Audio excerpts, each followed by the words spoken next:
Hello, everyone. Thanks for tuning in once again to Queen Amadad TV Presents True Crimes. So as you're coming in, please feel free to go ahead and subscribe to the channel if you haven't done so already.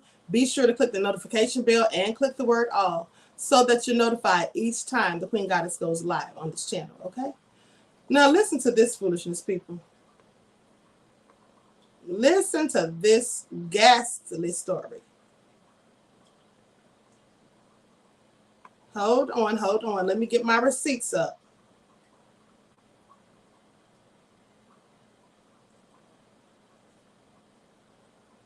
So now listen to this. So this Utah teenager, hold on, I'm gonna wait for some more people to pop in. Okay, and let me get this other receipt also while I'm at it.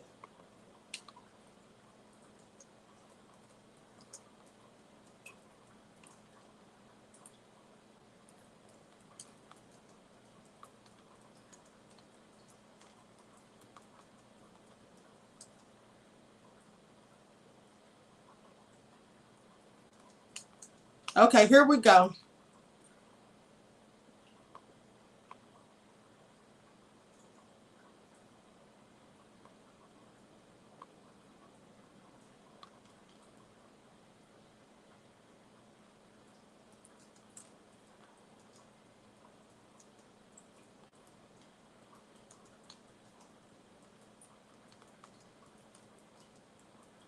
Okay, here we go, people. Excuse me. Yeah, here we go. All right, listen to this.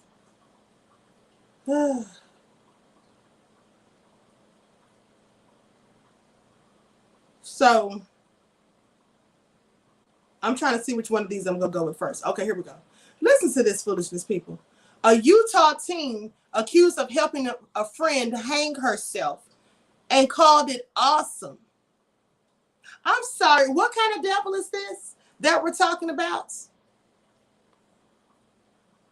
Helped his friend. You ain't no friend of mine if you helping me kill myself. Thank you. Who does that? And not only did he help her do it, he was glad to do so. In fact, he asked her, could he mutilate her body afterwards? This is what he asked her. After it's done, can I mutilate your body? But let's talk about it. Prosecutors say Tyerell Przybycien texted the pal that the prospect of watching his friend hang herself was awesome. With friends like these, you don't need enemies. Yes, he said it was awesome.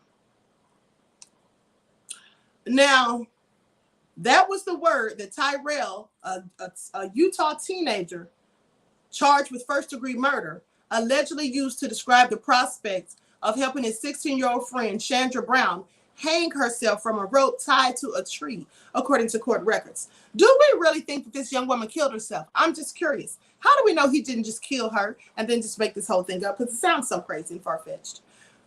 He says, they say, what do you do if you knew a friend was trying to commit suicide? Now, Przybycien, I think that's how you pronounce his name, Przybycien, 18 years old, wrote a friend on April the 19th in a text obtained by investigators. Talk them out of it? Is that what you do? He asked someone, what do you do if you have a friend that you know wants to commit suicide? What do you do? Talk them out of it? The friend whose name is not identified in the probable cause statement replied, talk them out of it. So the thing is, he says, I want to help kill them. This is what he says. The thing is, I want to help kill them. No, it sounds too crazy to me, Queen. Exactly, TJ. Then he wrote in a text, that's what he wrote in a text filled with misspelled words. He says, it'd be awesome. Seriously, I'm going to help her. It's like getting away with murder. I'm so effed up. I'm seriously not joking. It's going down in about a week or two. This is what the fool said. Plain and nefarious. Millie said, say what now? Okay, ladies, honey. Now, it did go down, and Przybycien recorded all of it on his cell phone, according to statements. Bro, it happened. He later texted his friend, I helped her do it too, and I feel so guilty. Now, Przybycien was facing trial for a crime that has drawn parallels to the case of Michelle Carter, the Massachusetts woman who was convicted of goading her teenage boyfriend into killing himself. Now, they say it's reasonable to infer that for the defendant's actions leading up to the decedent's death, the decedent would not have died on May the 5th of 2017, according to Utah District Court Judge James Brady. What he wrote about this, saying that, you know, he paved the way for her death, right? Now, Przybycien does not escape criminal responsibility because Brown made it clear she wanted to die. That's what Brady said. He acted with utter callousness to the value of human life. And they say, likewise, encouraging and helping to facilitate the suicide of an impressionable minor who could have benefited from support, counseling, or therapy. And that's completely showing a lack of social value. This is what the judge wrote in his ruling. Przybycien, who lived in Salt Lake City, a suburb of Spanish Fork, was also charged with abuse of desecration of a dead human body, which is a misdemeanor, according to records. And he faced at the time five exploitation of a minor charges after police allegedly found child pornography on his cell phone, including images of nude young girls. Some of them were under 5. Clearly sick. Clearly sick. Now, Przybycien is expected to plead guilty at his arraignment, according to defense attorney Greg Stewart. This is what he told NBC News. The sequence of events that ended with Przybycien in handcuffs began on May the 6th, when a turkey hunter stumbled across Brown's body near Maple Lake, south of Payson Canyon, Utah.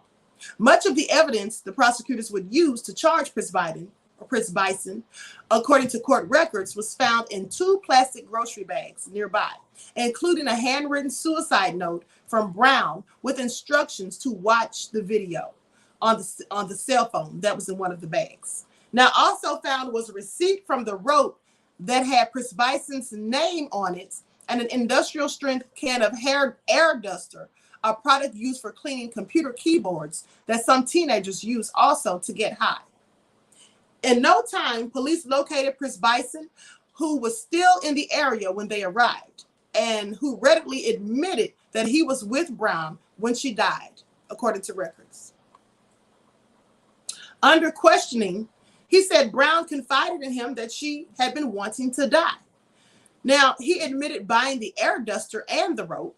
He said he picked Brown up on the evening of May 5th after she was done with work and drove her to the spot where she died. There, he told investigators, he helped Brown tie the noose, made sure it was tight. This is what he did. And then took out his cell phone to record her last moments of life. Who does this? This is just sad. Now, the footage, according to court records, showed Brown with a noose around her neck, standing on a rock, a shirt, and the can of air duster. I'm sorry, standing on a rock, holding a shirt and the can of air duster. Przybycien can be heard asking her to say something. Then Brown inhales a big snort of the air duster, loses consciousness, and falls in a twisting motion. That did not work, the suspect is heard saying, according to the records. That did not even work. But Przybycien continues to record Brown for up to 11 minutes and ask her questions that she does not answer. Thumbs up if you're okay. This is what he said. Thumbs up if you're okay, he says at one point. I guess I'll just leave this here now. Przybycien allegedly told police he had hoped to retrieve the rope as a souvenir. He's a whole serial killer. He just hadn't gotten around to killing enough people. He said he wanted to take the rope as a souvenir. Now, I want you to pay attention, people. This is very important. Because as I told you before, those same people who lynched our ancestors and cut off their noses, plucked out their eyes, gouged out their eyes and things, and cut off their tongues and their genitals and took it home for souvenirs, those people are still here. They're still walking the earth. Yeah, the descendants of them, here they go. This guy is clearly one of them. He wanted the rope as a souvenir, and not to mention he stood there and helped his friend die. Like, it never occurred to him to go get help To ask someone to talk her out of it? To let her know she needed therapy? No encouraging words. None whatsoever. So anyway, he said he wanted the rope as a souvenir. He says, I feel guilty, he later told police in a recorded interview that was played during a preliminary hearing. He didn't feel guilty. If you feel guilty, you don't want a rope as souvenir. If you feel guilty, you don't just leave the person's dead corpse out there. You go and get help and say this person killed himself and this is where they are, if you feel guilty. He says, I feel like I did murder her. I helped her so much. Stewart said nothing. Przybycien did directly. He said nothing. Przybycien did directly cause Brown's death. He says her putting the noose around her neck, stepping onto the pedestal, and inhaling the compressed air so she passed out and slipped from the pedestal caused her death. Without any assisted suicide law in the state of Utah, prosecuting a young man for murder for actions that didn't directly cause the death of another person seems like a slippery slope. This is what his attorney is obviously saying. If some things or someone's actions didn't directly cause the death, juries will have to decide where cause begins and ends, and outcomes will be all over the place. This is what Brown's aunt, Polly Mayhop, disagreed. She said her problem was she thought she found a friend and she found a monster. Absolutely. That's what she did. Like, this is also sick. Who sits there? At least they're concentrating their efforts on their own folks. Sis. Woke one. Right. Now, team, this is more information on the story. Hold on. I'm on the wrong one. Hold on, people. This is so crazy, right?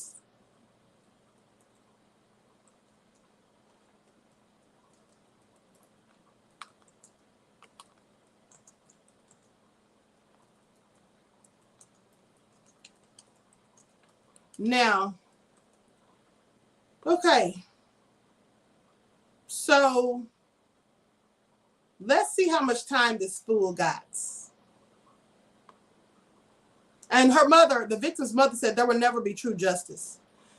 So Chandra Brown's death appeared to be a suicide, but investigators say she was helped by a friend who recorded it, and weeks earlier text, it's like getting away with murder. Should a Utah teen who records his friend's suicide be responsible for her death? Of course. Absolutely.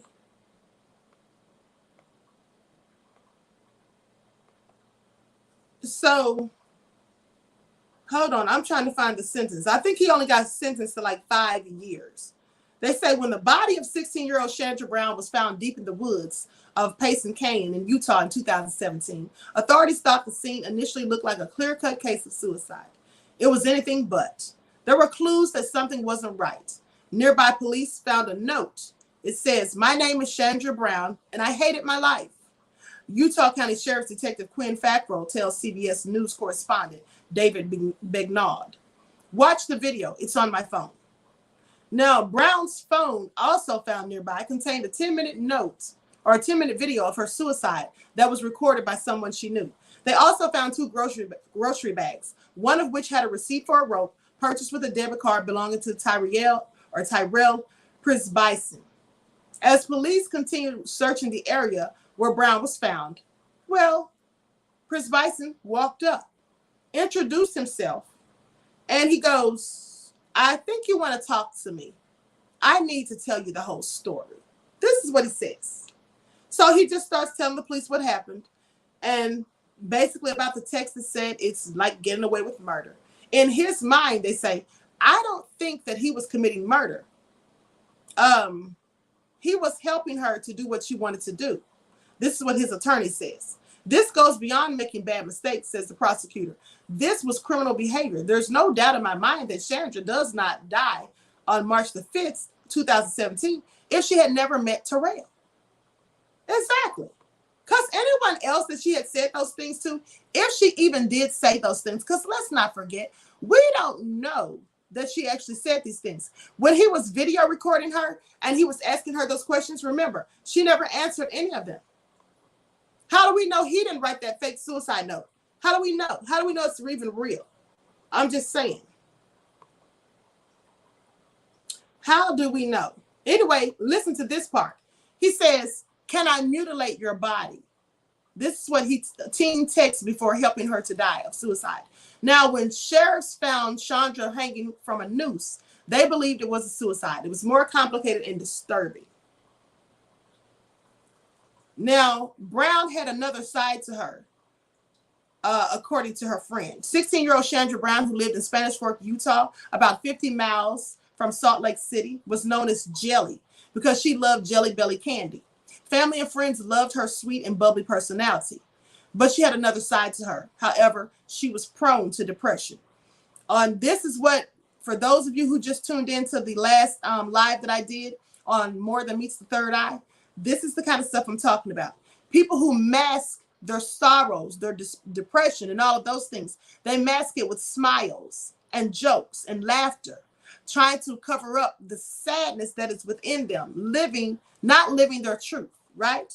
But so they said she was prone to depression. And on May 6th of 2017, a turkey hunter in a wooded area in Payson Canyon found a young woman hanging from a noose made from white nylon rope. Now, responding to the hunter's 911 call, the police confirmed the girl was dead. Near her feet was a cell phone, canned air, which can be inhaled for a euphoric high, and a fast food restaurant name tag. The badge read Jelly. The deceased victim was identified as Chandra Brown, whose mother had reported her missing to police the night before. Authorities cleared the hunter as a suspect and believed the case was self-inflicted homicide. They told accident, suicide, or murder. This is what they told them. Now, an entry in a notebook found in the bag near the body supported the theory. "My name is Chandra Brown," she wrote, adding that she hated her life. She left instructions to watch a video on her cell phone, which was at the scene. Police hoped that the video would provide some answers for the teen's final moments. Because the battery had no juice, officials had to recharge it to watch the video. So after powering up Chandra's phone, an investigator with Utah Sheriff's Office was shocked by what he saw. In the video, Brown is seen huffing hits of the canned air, passing out, and then dying. Now, she wasn't alone. She was being asked questions by the person recording her last moments. "I just felt something wasn't right," Fackrell told producers. "This person filming is making comments to her. Why isn't he doing something to help her instead?" As officials worked the case, they learned Brown had written a letter to her mother explaining and apologizing for her suicide. Brown did have a role in her death, but sheriffs grappled with Przybycien's part. If he called or helped her to die by suicide, did it constitute a crime? In 2017, at least, Utah had no law against assisted suicides. Now, in an interview with officials, he admitted he felt guilty. He said, they say he told us that he returned to the crime scene to collect the noose. This was Sergeant Josh Chappelle, former investigator for the Utah County Sheriff's Office, said. He wanted it as a trophy. At that point, authorities determined that they had probable cause, according to Ryan McBride, deputy attorney, Utah County Attorney's Office. They had probable cause to book him on the charges of murder and reckless endangerment. Now, to build their case, investigators dug deep into the relationship between the suspect and the victim. Friends of the teens told officials that the two shared a tight and inexplicable bond. One friend told producers that Brown had a lot of depression and that her friend had twisted tendencies. Now, another witness told authorities that Przybycien and Brown had a pact. She'd end her life, then he'd do the same thing. Well, we see he didn't do that. Authorities focused on Przybycien's digital trail, emails, texts, social media posts, things like that, to search for signs of premeditation in Brown's death. And then, slowly, a pattern emerged. Przybycien's text about Brown's suicide began in January of 2017 and became more frequent in the months and days prior to May the 6th. Now, in an exchange 17 days prior, Przybycien texts, "What do you do if you have a friend who wants to commit suicide?" The friend replied, "Talk them out of it." The thing is, I want to help kill them. It would be awesome. Seriously, I'm going to help her. It's like getting away with murder. I'm seriously not joking. It's going down in about 2 weeks. Now, there was no doubt that Chandra had taken the final step and committed suicide. Chad Gruander, deputy attorney, Utah County Attorney's Office, told producers. He said, "That's what ultimately caused her death. but there was a question whether Tyerell Przybycien was criminally responsible for helping to cause the death of Chandra Brown. Now, the investigators knew that he had bought the rope and that he helped to tighten the noose and brought her to the spot where she died. Przybycien also had done online research in ways to die by suicide. This is what he told investigators. As detectives went further into his text, shocking communications came to light. In one, they told producers that he asked Brown, "Can I mutilate your body and cut your head off and dispose of it somewhere?" This is also, I want you all to think about something. What are the chances of someone being suicidal and going to their friend, a close friend, so they think, to talk about it, and that friend saying, "Yeah, go ahead, kill yourself. I'll even help. I can record the whole thing. You can leave a note. And then, is it okay, by the way, if I mutilate your body and even cut your head off? And then I'll come back and get the rope, just for souvenirs." How's that sound?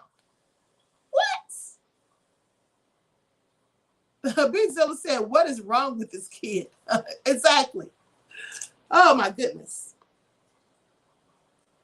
So, in addition to charges of reckless endangerment and desecration of a human body, Przybycien was booked for murder. Now, in October 2017, he pleaded not guilty to the charges, but after prosecutors learned that he had written letters from jail telling a friend not to cooperate with authorities, Przybycien was also charged with witness tampering. Now, the balance of the case changed. Przybycien and his attorneys wanted to negotiate. So on October the 23rd of 2018, he pleaded guilty to child abuse, homicide, a first-degree felony with a lower minimum sentence. He was sentenced to 5 years to life in prison. Brown's mother told producers she'd be there when Przybycien faces the parole board. "My daughter's gone," she said. "My heart is gone." So that's just all crazy. He got 5 years for that. 5 years to life, they say. So I'm sure he won't get life. That was just twisted and sick. Sick and twisted. Demon kids, absolutely. TJ said Rosemary's Baby, right? Just Beer said he made a whole snuff film. Yes, he did, right? I mean, how deplorable and sick and twisted do you have to be? And he was getting kicks out of this. I mean, he was literally having a ball, talking about it's going to be awesome. Can I mutilate your body? Cut off your head? What? It's all so sick. And here's the thing. Why did he even ask if he could do those things? Because clearly he was going to do them anyway if he wanted to. I mean, she'd be dead. Who's going to stop it? This is all so crazy. All so crazy. Davida says, "Queen, who raised these people?" Honey, I have no idea. But I tell you what, just the fact that you could run into somebody like that on the streets and actually mistake them for a friend is cringe-worthy, to say the least. Sally says, "Straight up from Children of the Corn, throw him back into hell." Okay? Oh my goodness. I feel sorry for this poor young woman. She was 16 years old, clearly going through difficulties in life, and obviously didn't have anyone else she felt comfortable talking to. So she talked to him. She thought that was her friend. That's just really sad. Alsha says, "That's a demented joke of a so-called friend." Shaking my head. Yes. Judah Queen says, "I would never help anyone take their own life. These folks are sick as hell, demonic and disgusting cave creatures." Yes. Erica says, "This is why I don't deal with people." Absolutely. Let me tell you something. Do you guys remember Dr. Kevorkian? I may do a true crime episode on him. But Dr. Kevorkian used to assist people in suicides. And the thing is this. The people that he was helping to commit suicide, these people were in chronic pain. They were already dying, very sick. And they, were in excruciating pain. They wanted to be put out of their misery. So, but I mean, even with that, you have to ask yourself, do you want to be responsible for helping someone end their life? Like, who does that? Queen Adai says, "Yes, I remember him. He was off his rocker too." But clearly he was, okay? Please, like who wants to help a person kill themselves? It just doesn't make any sense to me. I'm sorry. It just doesn't. Charlotte says, yes, I remember. Yeah, you know what? At the end of the day, before I help somebody kill themselves, honey, we're going to have a serious talk. And then I'm going to get you some therapy. If I can't give you the therapy, we're going to find somebody who can. Because at the end of the day, life is too precious. But you have to ask yourself, what kind of person was he?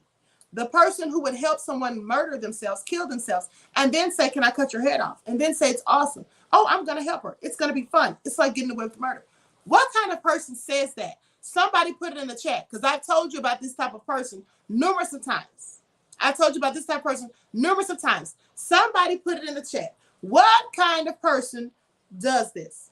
Just says, as soon as I say something about killing myself, one of my cousins is going to hit me in my lip and tell grandma and me. Okay? Does anyone remember what kind of person this is? Does anyone know? I have spoken to you about this type of person numerous of times.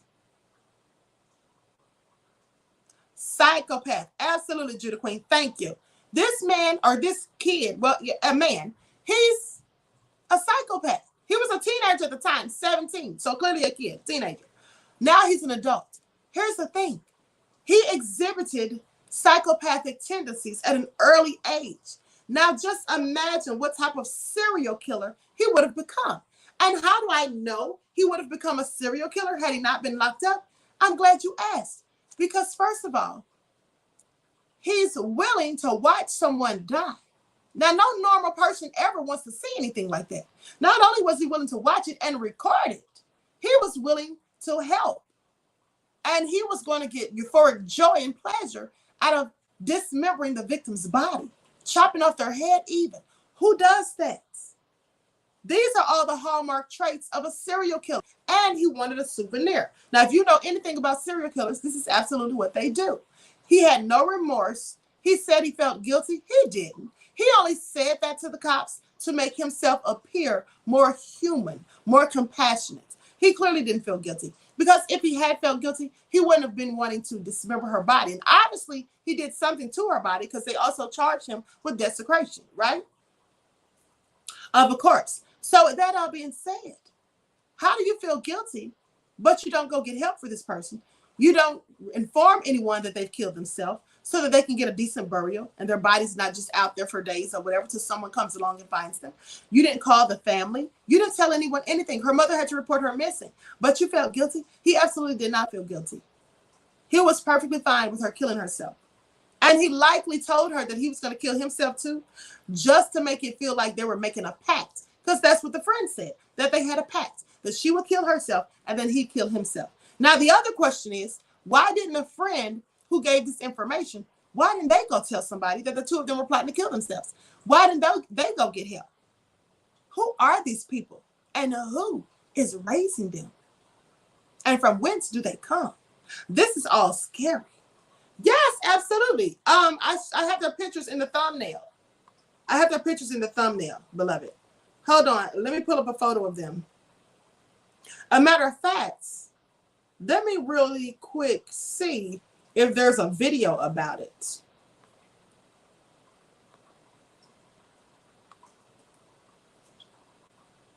Let me see if I can find a video.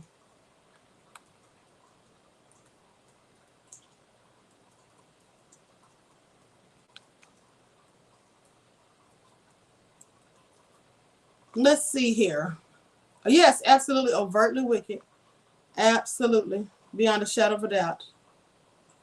Okay, here's a news clip right here with this freak.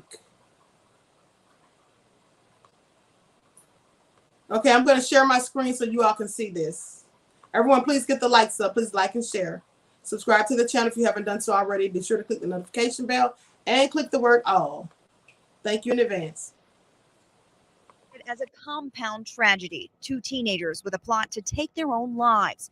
But this case took an eerie turn. He facilitated the purchase of the items that were used, and he played an active role in her death. Investigators say 18-year-old Tyerell Przybycien and his 16-year-old female friend traveled here Friday evening with the initial intention to take their own lives, but only one of them died. It was about 7:15 or so Saturday morning when our deputies were dispatched to a report of a girl's body hanging from a tree. A hunter happened upon the body, and during the investigation, police say Przybycien showed up and made a startling admission. He disclosed to the investigators that he kind of had a fascination with death, had an interest in watching someone die. Even more alarming, police say Przybycien left a cell phone at the scene with a letter that the entire thing was captured on the cell phone camera. It's not very often that you get that kind of recording. We tried to learn more from Przybycien's family. How are you related to him? His grandfather had no comment. You're his grandfather? Is there anything you want to say about what happened, or nothing even to the victim's family? No, he didn't want to say anything because his grandson is a whole psychopath, right? Well, who inbred of Satan? What inbred of Satan is that thing supposed to be? Woke says, okay, those are alien ears. October says, what a sick demon. Clearly, okay. Asha says, sounds like a member of the KKK wanting souvenirs. Looking like the Goonies, says Millie. Oh, this is all so crazy. Stay away from people who obsess over death. Absolutely, Judah Queen. So with that all being said, I'm going to conclude this broadcast. I want to thank you all for tuning in. I'm going to be doing your live, right, at 3:30. Okay? I'm going to be doing your daily vitamin at 3:30. So please tune in because I'm going live at 3:30, people. All right? Because I have a class at 7. So with that all being said, I want you all to make sure you tune in to get those daily vitamins. And thank you all for tuning in. Make sure you like and share this video. Subscribe to the channel if you haven't done so already. Don't forget you can follow me on Instagram at QueenAShakur. Also on Instagram at divine_goddess_27. Brighton, Patreon, and melanated people at QueenAShakur. And Twitter at dgoddess27. Okay? So I'm going to send out notifications, like I said, because I'm going live early. Please spread the word. I'm going live at 3:30. Okay, because I have a class at 7, people. All right, and I don't want to be late. Okay, so some very odd people. Anyway, yes, absolutely. So with that all being said, enjoy the rest of this lovely day, and until next time, Royal Family, I will talk to you all again soon.